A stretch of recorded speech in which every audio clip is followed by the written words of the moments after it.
A relaxed ass is a happy ass. But if it's a tight and unrelaxed ass, it's an unhappy ass. Could you play that? Probably. Had we been really prepared, Yeah. we could have been all like, dude. Yeah. Your guitar opportunity missed. All right. Why don't you get a low rolling? Hi everybody, I'm Sean. I'm Jen. And now I'm Allan. This is Allan. We got this guy. Sequel This guy HA. right here. That's See, about- look. Hold this up, see? See, it looks just like him. I know, right? Anyway, so this is DBAs at Midnight. We are DBAs. And we do videos. I can't do it without the paper. And we blog, and we And do we blog, and we articles, do and we articles. make tutorials. And And we're not even going to tutorials. mention the web show because... Why not, Allan? Because we're on it. That's right, we're here. Even... Thank you, thank you. I was like, oh cool, oh wait a minute, that's not a two-way thing. So... Yes, tonight is three-way. Oh, Nice, hey. well said. So, I've never heard of an Allan. What is it?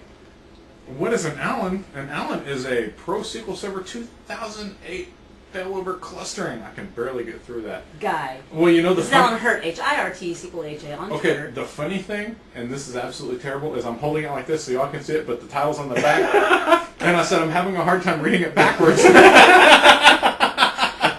It's not actually backwards, you see. Sean's been eating spoiled food like this.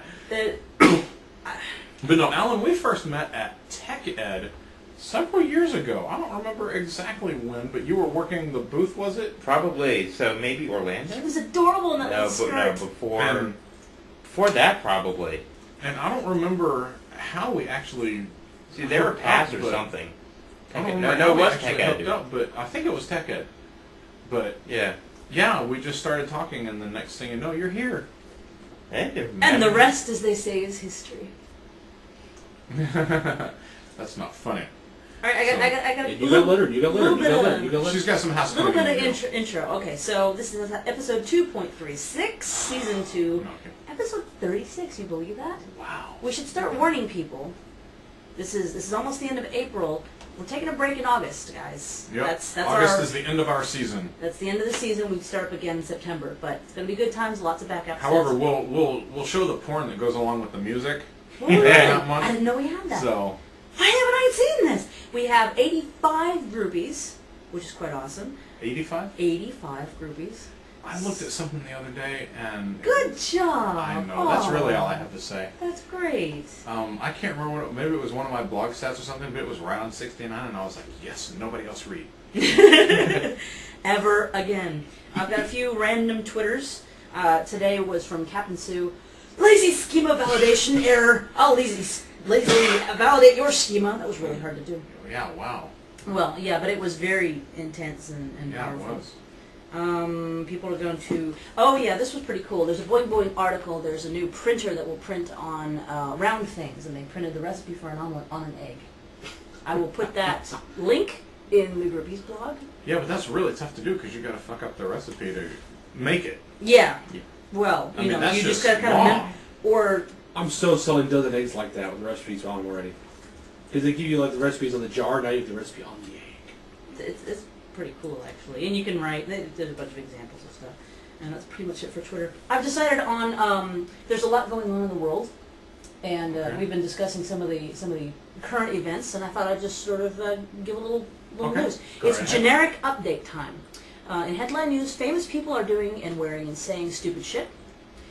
Technology has been proved again to be unsecure. People's data has been breached. And Will Wheaton is in Germany. That's the news. Okay. Shout out to Will. Yo, Will not in the house. That's pretty much all I got. You guys go for it. Okay. Well, you know, we got stuff, right? We can have stuff if you want. This is not usually the kind of thing I do on this show because it's a little gauche, I think. What a fancy word. I Too bad know. I didn't put that on the bingo cards. Yeah, I know. You're an asshole. But anyway. Should have said that loud. But I have announced it to a couple people already, so I have gotten my LM. I got the announcement of my LM this week, so I will be taking my my MCM lab sometime in the next few weeks. For the uninitiated, the LM is the informal designation for having passed your written test for the MCM, but Right. not yet taken your beating up in person exam, Exactly. which I think is the technical term. Yes, it So, is. It is. way So to that- be! I almost said what we usually say. I'm gonna try that again. Way to be, my ninja! Wow! I mean, we don't say that. We say ninja. We say Well, congratulations. That's pretty impressive. That's a bitch of a test. Here. You know, I'll do the it funny manually. thing is I probably couldn't pass it. Oh, I bet you could. You know, the funny thing is, you know, you think you know, and then you take those and you're like, oh, wait a minute. Maybe I don't. You know, the absolute hardest part of that is getting around their intent, because some of the questions are worded in certain ways, and it's really hard to tell what their intent was. And so you're like, well, did you mean this, or did you mean that, or did you mean that? So most of my time is spent deciphering what their intent is. Once I decide that, the answer is usually not too far behind. But yeah, just really trying to figure out exactly what they're trying to get me to say. Yeah. Is the tough part, and a lot of those things. Oh, Nick! Wow, dude. What did I miss? You are now, oh my, you are now worth half a Denny. I'm going to put 1 point on the board for Nick this evening. Okay, so can we just jump straight into some techie stuff? Go for it, dude. Can we? Why not? Okay, so we've got Allan Hirt. Allan the Hirt here. If you don't know, he's kind of a big deal. So Not really. we couldn't have Allan here and hold his book up against my bosom, Cuddle it, if you will. cuddle it, Pet it. pet it, caress it. With We could get him to sign it on the air. wow, I'd rather get him to sign it on the inside cover. Oh, well, I'll do that then. Y'all talk. But we can't have you here without discussing the shit out of clustering, We could do That's right? it. So let's talk about clustering. that. Oh, see, people want a giveaway. If we have a, I'll go look and see if we have a second one. We could probably dig one up from A-Press. I'm sure Oh they yeah, will. I pressed. All I gotta do is ask for it. They don't love me, but they will probably give one away. Give me But they all- love me. You know, There you go. And that's all that matters. I don't know. Okay, I'll go look. You guys talk to him. I doubt it. But if so, it's downstairs. I know, I'm going. Hey, you know what? I've got an idea. What? Are you gonna announce the winner of the bingo? Because if so, he could sign it to them on the There air, you- and then we can give that away. Sounds good to me. Unless this is But one it's that I've not marked on our in. system. No, I haven't marked in it. So we'll hold off on the signing. There we go. There we go. So that's a really good. Okay, so while she's gone, I thought I saw a couple of pages stuck together. only the one with his picture on it. Yeah. So, all right, let's talk clustering. Yeah, I've got the nude pictures in the centerfold. You know. Yeah. So okay, so setting up clusters. Let's start at the beginning. Setting up clusters. Right? That's a loaded question. Are we talking the planning aspect or the actual? No, the tech actual part? install. All right. The actual install. Double clicking on SQL setup. and SQL then or bringing- SQL or Windows? SQL.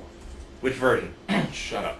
I'm so okay, we've got the new advanced cluster prep, right? Yeah. What is that all about? I mean, seriously, what does that mean to us? When should we use it? When should we not use it? What does it do? What does it not do? Talk to us. Essentially, that's about as close to the old install as you're going to get. Basically, it's still a two-parter. You basically run the prep install, and it lays down the basic files, and then you run another step that basically creates the part that's where you specify your, TCP/IP address and all that other stuff, and I mean, honestly, I haven't seen one customer have a need for it. I've seen some people use it in the case of maybe a geographically dispersed cluster, but I haven't seen really too many scenarios, unless they've had issues with the regular install, to try it. I mean, it works. I've tested it. Right. So you're saying that what it does is it basically just installs SQL in the box and leaves you an opportunity to go back in. Then you create essentially you the create the cluster instance stuff. after. Yeah. Okay. So like say lay down your client tools and all that stuff, but sort of in a way that is ready so that you can just cluster the Okay. stuff. Oh, look at that. We do have two. There we go. So somebody will get a new one instead of my used copy with the stains on the pages and stuff. But I mean, honestly, I don't even use the GUI half the time for the regular install. It's so slow and pain. I just tend to use the scripting and yeah. be But done the with problem I've come across, and maybe you can help me with this. I've got a solution, but I haven't coded it yet. Yep. But the problem I have with coding the clustered install is the disks and mapping the. So you can't audit. Well, right, because you need to know the Windows names. is going to mount the disk differently every. So my recommendation, which is also in the book, is to as soon as your Windows guys get it, because what Windows does for both the networks and the disks is it just enumerates them. So it'll say cluster disk 1, cluster disk 2, or network 1, network 2, whatever. So I always recommend that people just rename them as soon as they're put into cluster administrator, because otherwise, unless you have some sort of mapping sheet, when you look at the SQL setup in 2008 and 2008 R2 and Denali, because it's a similar setup, it's just going to pull that name from the cluster. So I mean, you can change it on the fly and hit refresh and it'll change. But if you don't have access to the cluster, you need to get Windows guys to do that. Right. Yeah, so I usually rename my disks, right? Just because when I'm in cluster admin, it's so much nicer to see the names of the disks than it is to see cluster disk 14. Well, and if you actually expand, it'll actually have the drive letter. It's one of the things I actually don't like about Windows Server 2008. To me, they kind of had the wrong friendly name. Yeah. Because the way it used to be in 2003 is the disk would get added as like disk W, but it'd be in its own resource group. Now you just have the concept of an available storage pool in 2008, Windows 2008 and 2008 R2, which is a good thing, but you kind of need to know what you're looking at. Right. So, well, yeah, that aggravates me. I mean, when I'm in there, I have to expand it and then I get the drive letter, but that still doesn't tell me shit, right? I mean, it doesn't tell me what's on it. Right, in my cluster, is that temp DB? Is it the backup drive? Is it a data drive? Well, that's drive. And that's why I was. So I renamed those, and right off the top, I said, oh well, these are my 2 temp DB drives. Yeah, I mean it's that easy, right? So it is. But you need to know it's there, right? Yeah. So what you're saying is to script the cluster install. If you go in and rename your disks first, then it'll look at the names and not the drive letters when it's because it looks at that parameter. So it'll look at the names and then bam, bam, right? And then all you got to do is change your IP and your VI name and well, and again, one of the reasons I also recommend do it for the network too is if you notice on the TCP/IP page of the install, it also says what network to use. So if it's just cluster network 1 or cluster network 2, you may not know because it doesn't necessarily give you. Because the stupidest thing about SQL Server setup, and I've said this publicly so I don't fear any wrath from the SQL dev on this one, is that the stupidest thing that I thought they did in the 2008 install was default TCP/IP to DHCP for a clustered install. What the fuck is that? Seriously. No, you never use it. In fact, it's not even recommended. Well, no shit. So yeah, I'm with you. Now, okay, so one question I've always had that nobody's been able to answer, and I'll admit freely that I haven't really. Maybe I won't be able to either. You never know. Yeah, you never know. But I haven't But really. we have the books here. So I haven't really sought it out really heavily either, right? Anytime we do a clustered install, and this is across the board on all of our servers, we always get a warning on binding order. So and it's always there, and my guys assure me that the binding order is correct. So what's up with that? So there is. See, we're banging clustering out, man. There's actually, when you create the Windows cluster, there's a ghost adapter. Well, not really ghost. There's a virtual adapter that gets created. So sometimes well, first of all, as it is Windows 2008 is the same as 2003, where you do need to set the binding order, but they make it hard. That's one of the things that actually gets harder in Windows Server 2008. Go. But sometimes if you get that error, what you need to do is there's a whole thing, and I had to write a blog post about this, but you can go into the registry, you can find the NIC, and you can sort of have ways of moving your regular NICs above it, but it's sort of a hidden NIC. That's probably why you're getting that error. So there's a ghost virtual adapter. Yeah, I would like to see a blog post on that with screenshots and. Yeah, I actually have a lot of the screenshots. I just been a little busy. Okay, yeah. There's a bunch of blog posts I have in my head that are written Yeah. but not done yet. Yeah. And make sure you ping me. I mean, seriously, make sure you ping me when you get that done, because And that's the not kind only of will thing I that will type make it, but- that's the kind of thing that will make the next book too. Just there's a lot of stuff. Oh, Yeah. next book, eh? Yeah, Do well. tell. So that's still I'm still thinking if I even want to do it. It's because it's Oh yeah. Fairly thankless well, it's very thankless, but and painful. well, so the original concept for the book was very large, and my current publisher didn't love that large book, so I basically cut it in half, and they still didn't love that cut in half book, and Go. so Go. Self-published. yeah, I'm deciding whether or not I want to self-publish or just do I do blog posts and to the hell with it. But it does need to be a cohesive unit, so blog posts won't really cut it. So Yeah. I'm kind of on the fence. I know I want to do something, I just don't know what yet. So I'm kind of waiting and seeing. Because I'm kind of unwilling at this point to compromise what I want to do on it. So unless I find a publisher who really will let me do what I want.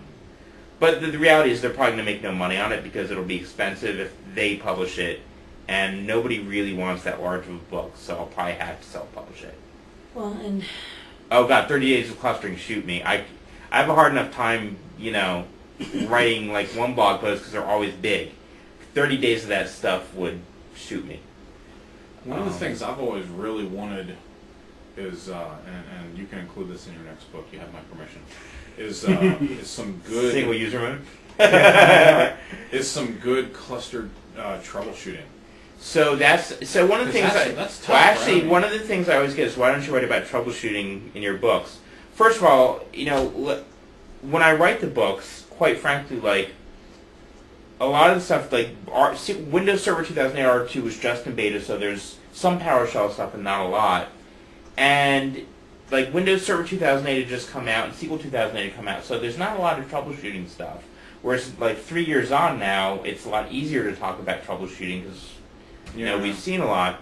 But the flip side of that is part of the way I write my books, sort of unintentionally, but it winds up being that way, is that if you kind of follow the way I write it, you probably won't get yourself into too much trouble.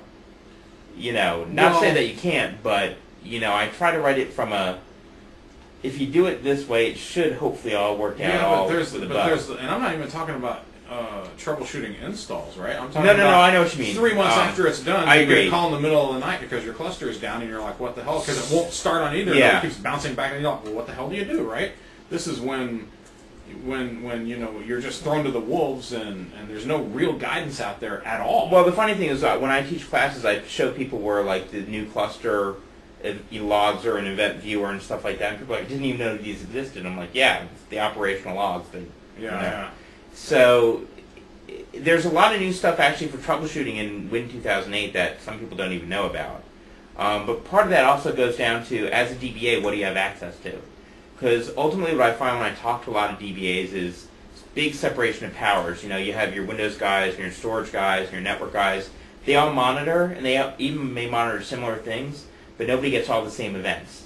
So trying to coordinate a problem becomes an issue because nobody's really talking to each other. well, and then Right. if you do try to talk to each other, there's often a kissing contest involved. Well, it's who's to blame. It's Yeah. Well, Yeah.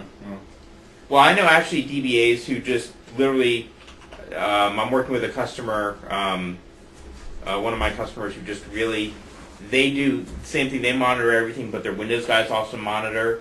So to me, that while that works because the DBAs have to wind up doing stuff like that, the problem is that means everybody's adding a little bit of burden to the box because you're all monitoring similar things. Oh yeah. So if people just got their heads out of their asses. So you need to get a and- spotlight. Yeah, I don't care if you do it through PerfMom. I mean, there's many ways to slice that thing, but people just need to wake up and realize you don't need to do 3 times the amount of work to do the same thing if you just talk to each other. Yeah. Imagine that. Go figure. Yeah. Or it's like DBA's asked, like, well, how can I tell if SQL Server went through a failover? I was like, even at the most basic level, if you're monitoring when SQL Server stops and starts, it's a pretty good indication you've had something go wrong. Right. So, Okay, switch topics for a minute. sure. Let's talk about SANs. Oh, yeah, my favorite. Let's talk talk about sans, baby? Yeah. So okay. Very few DBAs know anything at all about SANs and SAN configs and Just say storage. You don't even have to get into SAN. well, just storage yeah. in general. Well, okay, but I mean, DAS has been around a lot longer, and it's a lot easier and all that, right? So I mean, Not DAS necessarily. DAS was a huge pain in the ass on the hardware side. From the disk side, it was easier in terms of configuration, but from a for example, trying to do clustering with DAS was a huge pain in the rear end. But most DBs don't have to deal with it at that level. I've always had to. I don't know. But so what do you think? What would you say that DBAs need to know about SAN and placing their files on a SAN? I think it's more what don't you need to know. I mean, go through the top. So I mean, few. I was going to say 10, but that well, might I be mean, taxing. the reality is that along with normal perf tuning and indexes and anything that's inside SQL, one of the keys to your performance of SQL is your disk I/O. Okay. Bottom line. And, so bad disk I/O, bad perf. It just happens. Yeah. I mean, and that's simple math, but I mean, let's say you walk into a place, how do you know, and it's got a, say like a DMX, right? How do you, what would you look for to say that this DMX is set up in proper? Well, actually, Nick hits around the head is, how do you has everybody got on the same page for storage? Because where we're at now, so back in the DAS days where you had to actually really be smart about configuring your storage, everybody was very careful about how they did things. Now that we've gotten to the world that SAN is the magic, wonder box of everyone's connected to it. So it's basically a JBOD. You've got this big box of disks, and somebody asks you how much storage do you need. They're not asking you how many IOPS. Now, here's where DBAs fall short of their promise to the world. DBAs, when they go to ask for SAN, need to actually understand the performance characteristics of what they're trying to implement. Is it mainly read? Is it mainly write? What's maybe the mix? What's your IOPS that are expected and what's it going to grow to? I mean, you do need to know how much space you need, but that's only one aspect of stuff. So, if you're not doing any... most important one, really. And if you're not doing any kind of benchmarking or stress testing prior to going to production, shame on you. Most people don't, including they don't. Us and our company, because frankly, the timelines they give are so tight. If I were to say I need an extra day or an extra 2 days to do benchmarking on the SAN, they'd be like, it's a SAN, it runs optimally. We were talking about this earlier. I had a power path and it says optimal in there. What else do you need? I had a customer probably 4 or 5 years ago that was on a Symmetrics. I mean, not a bad piece of hardware, but they were having BizTalk issues, and I just ran some simple perfmod counters, and it was clear they were having I/O contention. We moved a couple database files elsewhere, and lo and behold, some of their problems went away. They still needed some other tuning, but there are things you need to do there. I mean, if you're hotspotting somewhere, whether it's a table, I mean... Yeah, but most SANs are chopped up. I mean, most SANs aren't chopped up into separate arrays. They're not. So moving a file, how does that make a difference in a case like that? Because it shouldn't, should it? In theory it shouldn't, but sometimes some of them treat the LUN as a separate entity, so there is a slight perf gain, but it's not going to be like it was in the DAS days where it's probably fully separate disks, so... I miss the DAS days sometimes, man. I do too. Believe it or not, there's... I knew where I stood back then. I separate the files, I do the thing, and I just, I expand the array to 10 more drives, and all of a sudden my performance goes through the roof. It's like, Well, even in the early days of SAN, people were sort of treating it like DAS, so everybody got kind of great performance because they were using full bandwidth of disks. Now you have LUN striped across however many disks. Yeah, and hundreds, right? And think about it, you've got one disk head for a single disk, and you've got, let's say 3 or 4 LUNs carved out on it. It's going like this. So let's say you want to do log. SQL Server log is like a record player. You want the head to go down and go like this. Oh, I do. So if it's not doing that and your disk head's just bouncing around, unless you've got a lot of spindles to compensate for that, what kind of performance are you getting on a heavily written to log? It kills me when people separate data and logs and they put all the data on one disk and all the logs on the other disk, and I'm like, really? Well, You've gone back to random IOs. Well, you might as well put them all on the same disk and at least double your and at least get the extra spindles when you do it right. Because to put all the logs on a single disk, you've gone back to random IO and you're doing absolutely nothing for. That's the funny thing is it also becomes a potential availability. People are like, I split up my data and my logs. All my data's on one log, and all my logs are on another. So great. If you lose all your data, you lose everything. Or if you lose all your log, you lose all of them. So in that case, since they're on the same SAN, why don't you just intermingle them? So you're not going to get any huge performance gain, but you're going to at least not have a complete single point of failure. Right. You know. Yeah. Well, if it's gonna be random IO anyway now, right? Yeah, exactly. You might as well. On a RAID 5 carved up JBOD. Oh God. I mean, RAID 10 is a pipe dream for most. Yeah. These days. So any kind of reasonable performance has gone out the window. So what does it mean when the SAM guys talk about wraparound?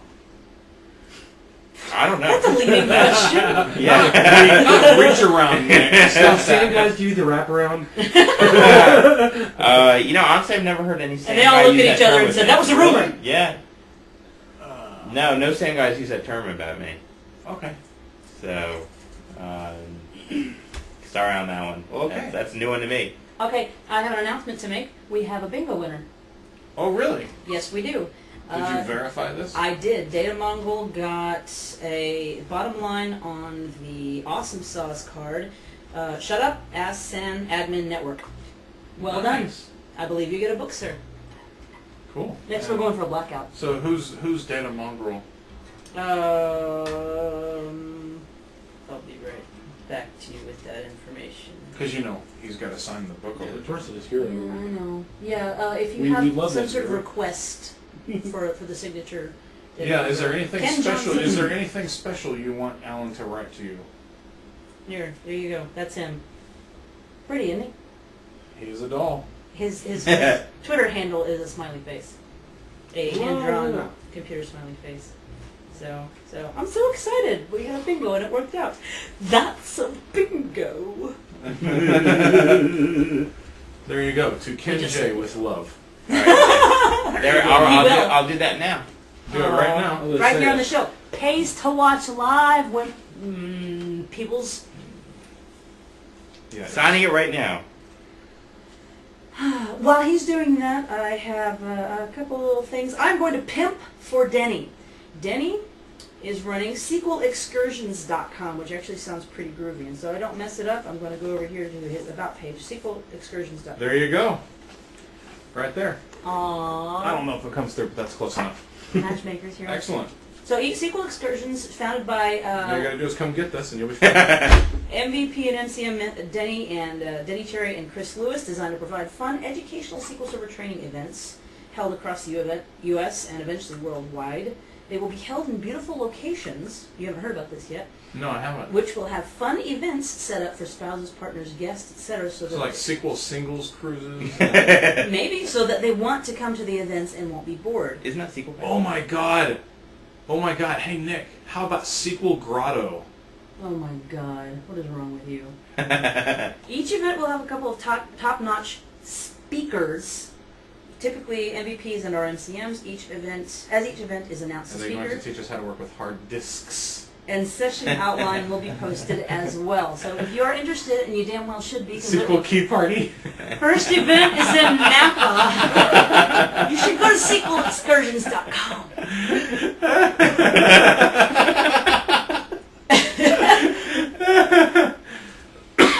Oh my. I like it, Nick. Go for it. Denny's on with us, so what do you say, Den? What's the next inappropriate Pass. SQL excursion Yeah. gonna be? Is that your hashtag on Twitter? Yeah, we actually need to come up with narrow it down to one this again. Hey Nick, how about SQL Treasure Trail?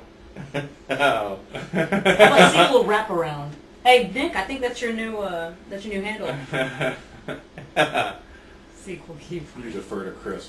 Pansy. Uh, Okay, so anybody have a topic? while they're You thinking. haven't said much. Me? Yes. No, I'm just here to Talking listen. you. I was just pimping for Denny, and then I was going to mention our blogs. You posted one. Well, I'll do mine first because it's faster. I posted Learn T-SQL in 5 minutes because that's the lightning talk I'm going to be giving at SQL Rally. Wow, there you go. And I guarantee that you'll learn SQL or your money back for reading the money that you spent on the blog. And anyway, but as it turns out, I've written quite a fair little amount about T-SQL. I went posting resources and links to my articles, and yeah, I've written a few things, and some of them are decent. So go to my blog. And you wrote one about deadlocks, so you can either talk about that or... What did I write about deadlocks? I don't know. I haven't read it yet, honestly. Oh my god. You haven't read my blog. Oh yeah, I remember that. SQL Blues. So yeah, I've been writing a lot about deadlocks lately because I've got a lot of deadlocks, and you write about what you know, right? Exactly. And so I took an XML that one of the guys in our user group, Trevor Barkhouse, wrote, and he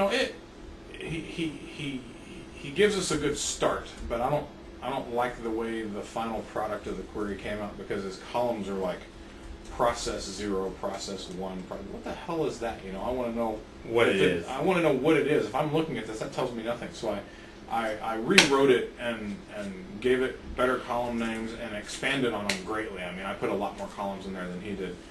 And so now I import that into a table, and now I've got, for all my deadlocks, I've just got this beautiful thing. It just takes a query to find out, how many times this one has been the lead blocker, Yeah. or the deadlocker, right? Which, or even so far as which table is being fought over the most, even if it's by multiple processes, right? Which table is being fought over the most, stuff like that. Yeah. So, I posted that. I pasted that.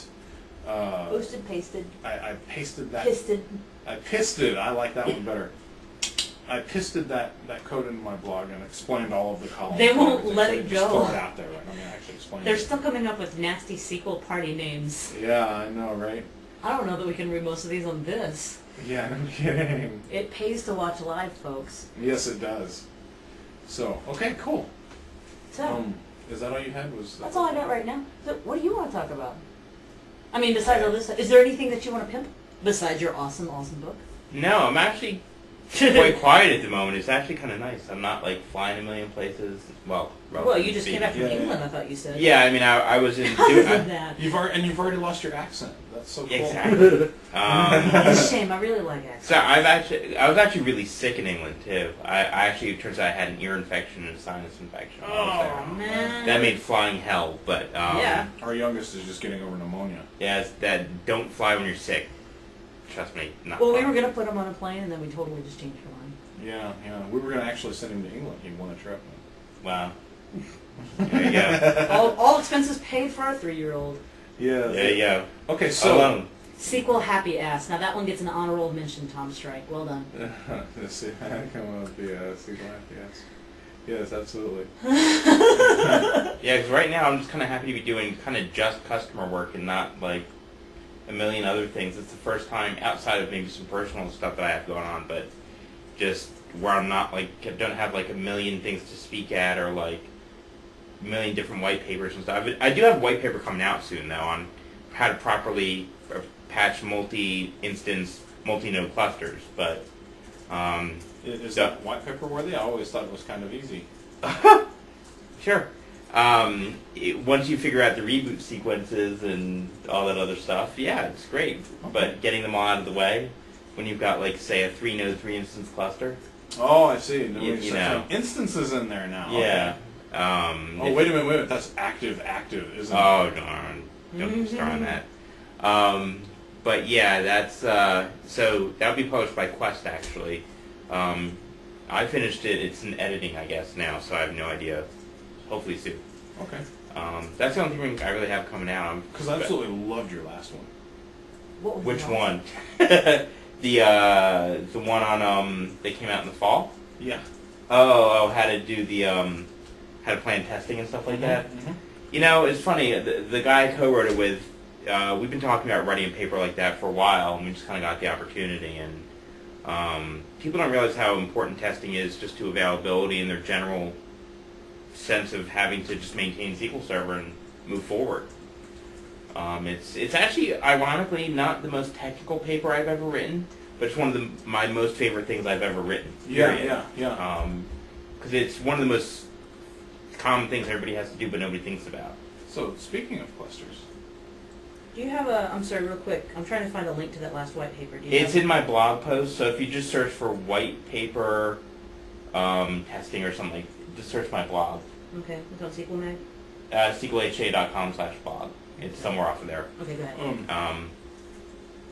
we had this situation a few months ago. Okay, you're gonna love this. Somebody deleted some config data for one of our sites out of the config table, right? So the database is huge, at least compared to the table, and I needed like 20 or 30 rows of config data out of there, right? Yeah. So which means I had to restore the entire database to another drive. Now, it's on the same server, just a different drive. I just mapped them all to a different drive, right? Because I don't need speed, I just need 20 rows. And it got up to about 97, 98%. And the drive that the disk was on failed, and then failed over the cluster. And it does to us like 3 or 4 times that night trying to get this thing installed, right? However, I was able to restore it to a different server over the wire from that same drive. Right. So exactly what's going on there, who knows, right? Well, so assuming it was SAN, and if it was It EMSeer, it could be something like, for example, like a power path configuration gone wrong. Right. You know. So I raised a stink about it in our morning app meetings and email to anyone who would listen. And everybody just kind of just blew over it. They were like, yeah, well, okay, kind of. And for some reason, the people that run the app team... Just there's a search box at the top. I know, I Yeah, searched. Somewhere in there. I totally searched. I'll find it later. I'll give you the link. Okay. So for some reason today, several months later, the people who run the app team just woke up and said, oh my God, this is a problem. But for months, we haven't been able to restore that database. I mean, we haven't had to, but God help you if what you would I had do? to. Right.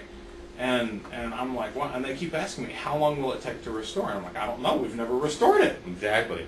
But I can guesstimate on how long it took before it crapped out and how many, but I officially don't know.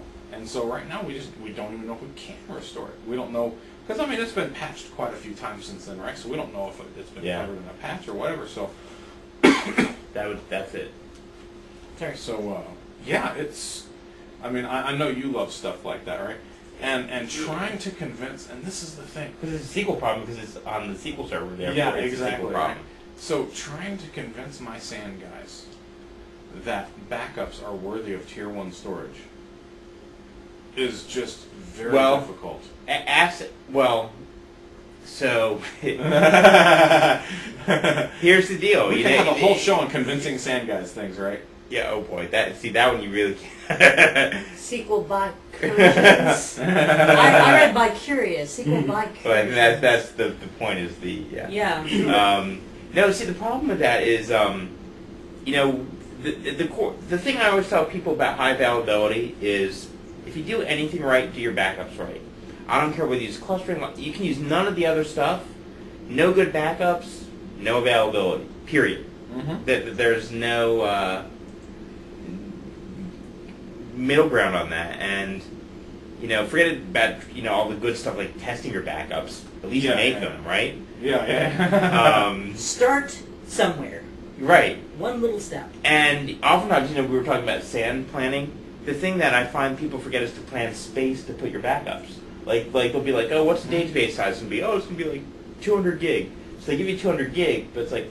And where are you going to put the backup? And how many backups do you need based on your recovery objectives? Mm-hmm. Do you have any kind of requirements that you need to keep a couple copies of the data around for something else? Mm-hmm. And then how many copies of that data do you need for, say, dev or test or staging or... Well, yeah. So, your 200 gig database all of a sudden becomes a terabyte and a half. Terabytes, Yeah, exactly, a terabyte and a half of storage real quick. And nobody accounted for that. Nobody thought of that. That's one problem that we have in abundance is people have no problem speccing out SQL boxes and speccing out space and all that and putting them up in a hurry and installing the app and getting it going. but absolutely nobody thinks of operational side of it. Of backup space. So we're in a situation now, and I think we're starting to come out of it. But for the last almost year, well, I'll say for the last year because that's how long I've been here, and we were doing it when I got here. Most of the backups in our enterprise have been failing for space. Because we just don't have the space to, and everybody wants to keep 6 copies, and everybody needs, the really, really big ones that we really need to compress, like a really big we got this whole set of databases. We got this application with a whole set of databases that are 50 gigs each. There's probably 700 of them on each server, and they all have almost nothing but image data in them. So I can't even use Lightspeed to compress them. Because they're all 2,000, by the way. Well, but even better is, let's say they're all separate databases in this case, and they're not linked in any way. What happens if you lose one of them? What does that do to the application? How do you do that data's just not there? Right. Like, how do you do a coordinated backup of 750 gig databases? Yeah. Well, I've talked to the vendor. They just right. They don't need to be coordinated. Because once you reach that 50 gigs, you just roll to the next one, right? And you create another one, and you just keep rolling down.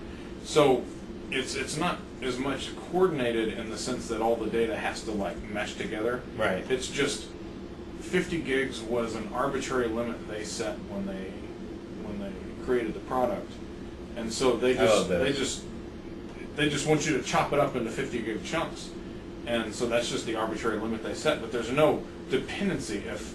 If 400 of them went away, that data just wouldn't be there. That's all. I mean, the app would still work just fine and everything until you ask for one of those things, and then you'd get a no data, right? Yeah. Something like that. But yeah, there's no dependency, so you don't really have to coordinate the backups themselves, because once you start writing to the new database, those old databases really aren't written to anymore. Well, then, that's a good case for tiered storage. Like, if, you can still access and move that stuff to tier 2 storage or tier 3 storage, and you only have the latest stuff on tier 1 or tier 0 or whatever. Yeah. And that's a great example of that. But, to your point about, putting backups and considering them mission critical on tier 1, that's an uphill climb in some places. But, And until they have an outage, and all of a sudden they'll find religion and go, you know what, maybe we need to do that. But that was your one outage. I mean, you get one chance most of the time to get something like that right? Pretty much. And after that, you get your resume together. Well, no. I mean, as a company, because a big application like that isn't going to have typically a major outage like that twice in any reasonable amount of time. Oh, really? Sure. Ooh, do you have stories? Do tell. So a customer 10 years ago, which really got me started on all this availability stuff more than anything, although I played with the old Wolfpack clustering pre... Oh, God. It was terrible. But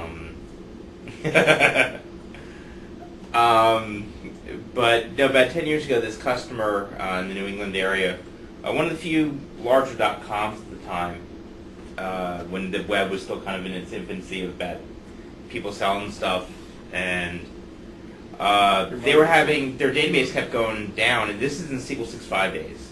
So, and when I say they had a 30 gig database on SQL 6.5, those of you that use 6.5 know how dicey that could be. And so it was about 30 gig, and they had corruption. And at one point, things were so bad that once they discovered the corruption, they went to go get a backup. And they realized they didn't have a backup that didn't have corruption. They had to go back about a month to find a backup. So they lost about a month's worth of data that they tried to recreate in some ways, and in some ways they couldn't. But being a .com and a reseller, that was hard. So unless, like, say somebody calls in and says my order's missing, you may not, it's like tree falls in the woods, does it? So we, at the time I was with Microsoft, they rolled the troops in en masse, and not surprisingly, I always did kind of like the graveyard shifts, and that's the first and only engagement I worked a 26-hour day.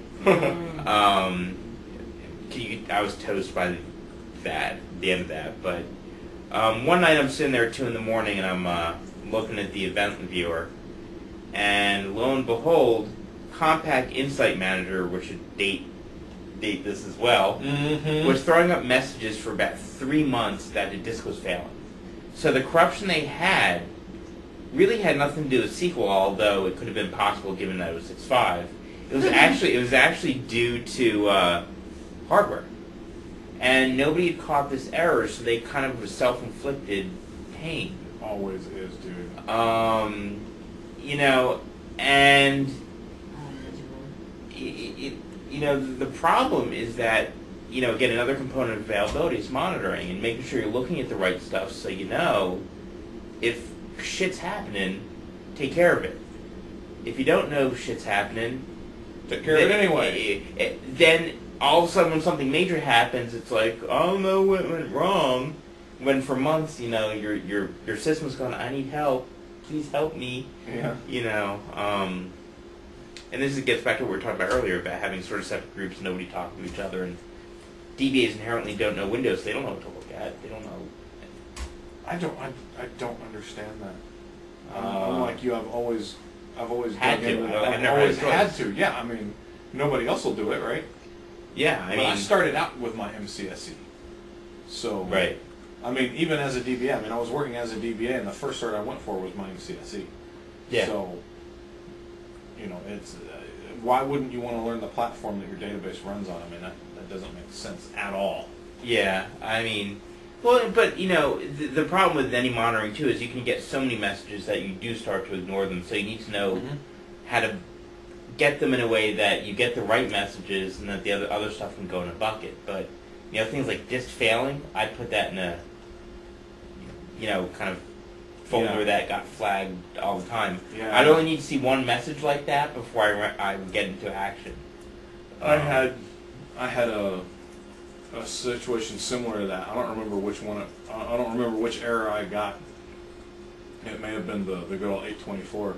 Oh yeah. At my last gig, and I talk about this periodically. I don't think I talk about it on the show much, but periodically I talk about it to different DBAs, whoever will listen. But being a senior DBA means having the balls to pull the plug on production. It's true. When even though you know how important production is, right? And I went in there instantly and just turned off SQL. And people just started just screaming, and my boss came in there, what the hell happened? SQL's down. I said, calm down, I did that. He's like, what the hell are you doing? Exactly. And I'm like, dude, I've got some serious errors over here, and we can't do another piece of business until we make sure that this is all right, because you want your data to be fucked up. we're gonna make it 100 times worse if we keep going. Trust me, it may not seem like it, but I'm doing you a favor. Well, exactly. Did it for you. Well, and not to go pimp, Paul Randall's blog, but the man writes a little bit about DBCC, CheckDB, and things like that. Just a few things. Does he really? Maybe. Huh. You might want to read some of those, because I know that running those checks is really painful and sometimes means you may not make some outage windows, but that's the type of stuff that saves you at the end of the day. Mm-hmm. And he's had some really cool things come in recently. A couple of really cool sort of hacks of people actually rebuilding the data on the index level, page by page. Right, but that takes some skill and knowledge about I'm what's just going saying on. But no, he's got the basics, and then here's what you should be doing, and then it's just recently he's. But even just running those checks will give you a general state of the health of what's going on. And if you're not running that, if you have no idea what's running going on. them. And then paying attention to the output, because I've seen that before. Well, they'll set it to run, and nobody ever looks at the output. Well, what? We've been running DBCs. Well, that's like making backups and not testing them. Same deal. It's like you can. Yes and no. Yes and no, because there's an actual. You're just sending stuff out. It's like backing up to null.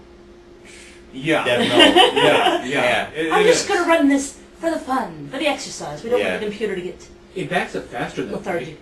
It really does. It's way faster. I actually used it just today. What was I using null for today? Because I wanted to test whether something was behaving the way I wanted it to behave. So I backed up the database to null just to make sure. So I mean, it does come in handy. Yeah, it's just such an edge case though. Yeah, I know. I'm just glad to have it. Right, It's like Tracelag 1807. I hardly ever use it every couple 3 years anymore, but I'm thrilled to death to have it. When I do, I'm thrilled to death to have it. That's all I have on it. Yeah, and it amazes me that DBAs don't even do the basics anymore. I mean, I know I don't. I do. But no, I mean, just, again, we were talking also a little bit earlier about going to pass and getting the basics, but I mean, there really needs to be some basic, here, as a DBA, here's really what you need to do. Advanced content's good, and, I don't hate delivering it, but there's a whole litany of folks out there that just need a helping hand to get started. They don't know where to start. And you know where you don't start? You don't start. Why the hell is everything so sticky? Because you have tape on you. That's sticky too. Where's this tape coming from? Oh, it's right there. Damn it, there's another spot on this damn tray. But one of the things that's really grown to aggravate the hell out of me, and I see this from so many of those revered past speakers that are evidently so much better than I am. No bitterness. But no bitterness at all. I'm just stating plain fact. Is when they say, now, when you come in the morning and check your backups, seriously, fuck you, dude. If I wait till the morning to make sure my backup's kicked off or to make sure that the server's running well, that whole DBA checklist, the whole DBA morning daily checklist thing that was developed back in like the late 80s and early 90s is so gone. I mean, if I hear that shit from somebody I'm interviewing for a DBA, so what do you do when you get to work? Oh, well, first thing I do is check my backups. Why? Are you an idiot? You don't have alerts set up for that shit already? You'd be surprised how many people don't. Well, no, I wouldn't. But I'm just saying, the day of the DBA checklist is just gone. I don't have that. I write routines mostly in PowerShell. To collect the information and alert me. And you know what? If it's not screaming right now, I don't want to hear it. I don't want to... Well, that was my point about noise. Yeah. You need to be able to filter out real quick and know what's important and what's not. But I'm not even organized. I don't have the organization, the gumption, or the discipline to go in and run through a checklist every day. It's 9 a.m. I'm going to go get my cup of coffee and I'm going to sit down on my desk and run through my checklist. Ooh, see, backups ran? Check. Yeah. Come on. All the jobs ran? Check. DBCCs? Check. And to check, I'm actually going to go to the job, right-click, and do View History. Yes. Yes. On all 600 of my servers. Yes, for every job, and there are 50 of them per instance. Let me know if you get done by the end of the week. Yeah. With today's. Exactly. Well, when I got here at my current gig, the DBA was... his idea of multi-server management was he had all of the servers as linked servers on his laptop. So he had something like 400, 600 linked servers. How'd that scale for him? And then he used dynamic SQL to like iterate through all of them and check the backups and check the thing and oh my God, man! When you look at it, he goes, well, this is how I monitor backups, and it was this dynamic SQL thing. That was this fucking long, and I was like, "Are you serious, man? Really? Here's how I do it: PowerShell, bam, double forward." Right. He was like, the line was like this long, right? I was like, "The hell are you doing, man? This is even if you don't use PowerShell, use group server query, right? There's a million things you can do. Oh my God, man! Do something other than this dynamic SQL thing." I said, "This is ridiculous." I said, "This stops now." Oh, people don't want to hear that. No, he didn't want to hear it. You're right, which is why he's not there anymore. Yeah, well, there's that. You work for me, boy.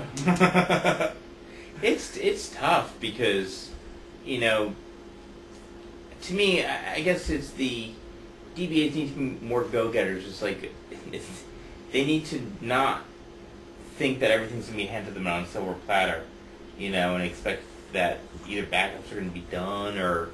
it's your responsibility because at the end of the day, database goes down, they're coming to you.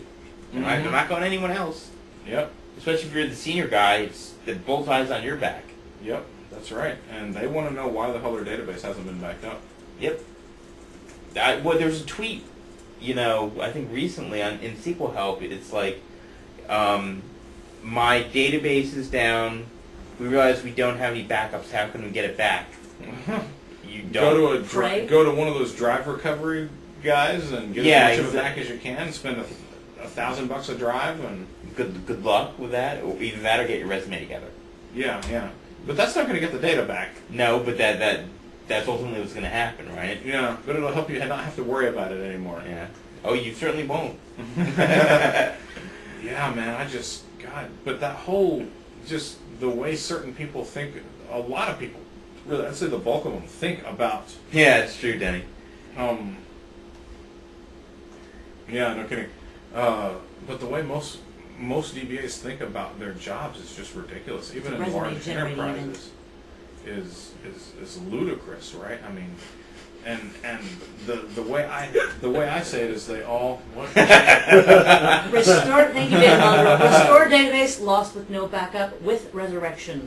Actually, you should send that to Paul Randall and see if he can influence the engine team to get that in there. No kidding. That'd be hilarious. But yeah, so many people, the biggest mistake they make, and if you guys take nothing away from this, take this away.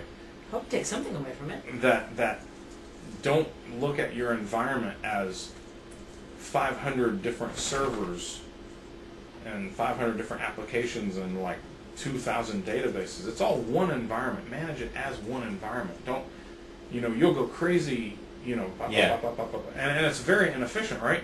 When I don't do anything at work. Anything at all.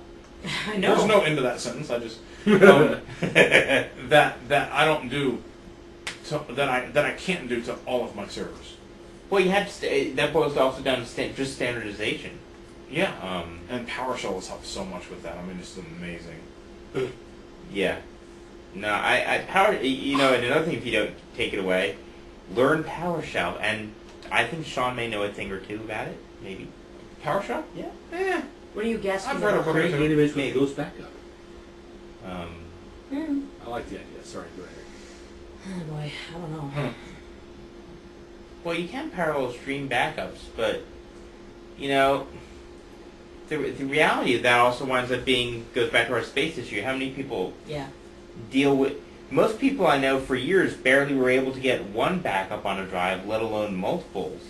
So, you can also mirror your storage and get double the backup too.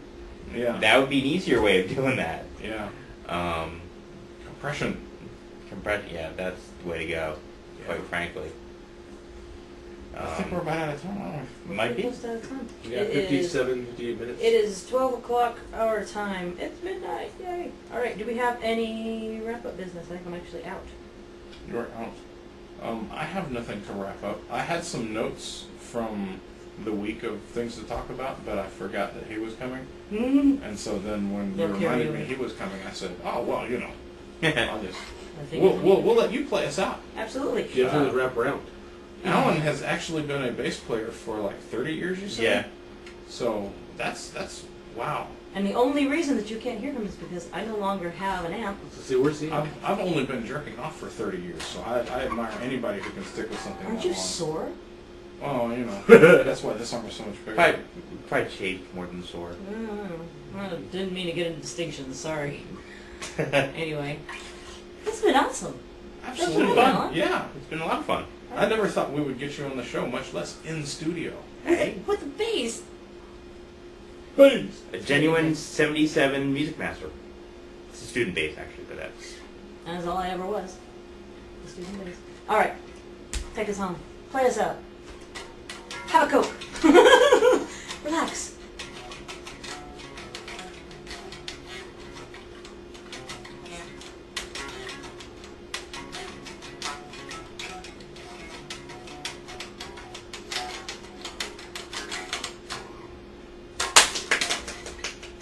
And with that,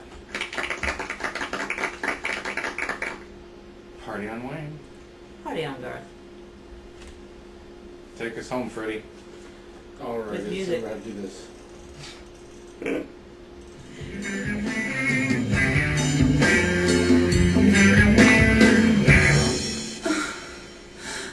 How was that? That was definitely a happy ass.